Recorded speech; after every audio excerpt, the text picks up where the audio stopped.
Hello and welcome back to Doctrina et Veritas, in quod traditio et ratio vigeant. Today, I am here in my car once again, and I'm going to be doing a little bit of math. I'm going to be proving the quotient rule using the product and chain rules. So, now a few things you may be wondering. If you don't know what the product or chain rule is, this is related to calculus.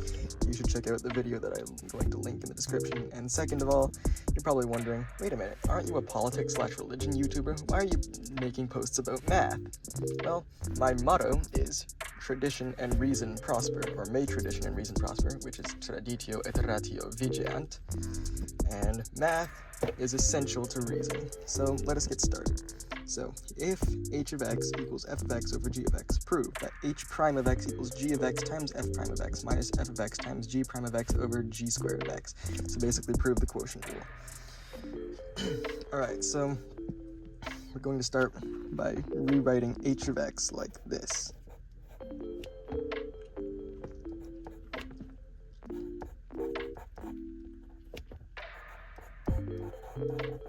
So it's going to be f of x times 1 over g of x. Alright, so now we can get into now we can get into differentiation. So it's going to start off, so we're going to write h prime of x. So it's going to be the product rule. It's going to be left times derivative of the right plus right times the derivative of the left. So it's going to be left d right plus, left d right, and then for d right we're going to have to apply the chain rule, which is, in this case it's going to be, so let's just pretend this is 1 over x, it's going to be negative 1 over x squared, but since it's g of x, it's going to be negative 1 over g of x times g prime of x.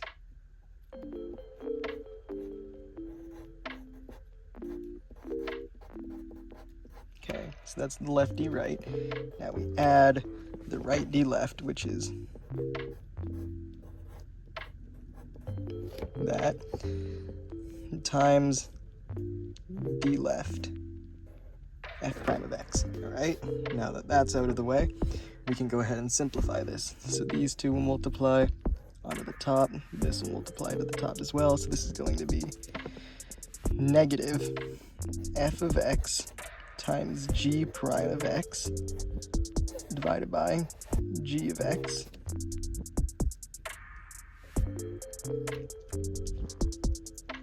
this is going to be squared, gx squared. It can also be written as g squared of x, like up here. We'll get into that. I'll fix that later. And then plus f prime of x divided by g of x. Now from here we can use an additive identity, like so. A divided by b plus c divided by d equals ad plus bc divided by bd. So this is going to equal AD, so it's going to be negative g of x times f of x times g prime of x plus BC, so it's going to be plus f prime of x g squared of x divided by BD, so it's going to be g cubed of x. Alright. So now, from here we can see that we have a g of x here and a g squared of x, so we can reduce this power by 1. Alright, so it appears that my phone overheated. This is what happens when you try to do literally anything in Texas weather. So basically we have this g of x here, we have this g squared of x, we can factor it out. We can get this we can factor it out, we have g of x times the quantity of negative f of x times g prime of x plus f prime of x times g of x. That's all going to be over g cubed of x. And now from here what we can do is we can actually divide this g of x out. This becomes g squared. Now we can go, and it can be negative f of x g prime of x plus f prime of x g of x over g squared of x. Now we can just rearrange this. We get f prime of x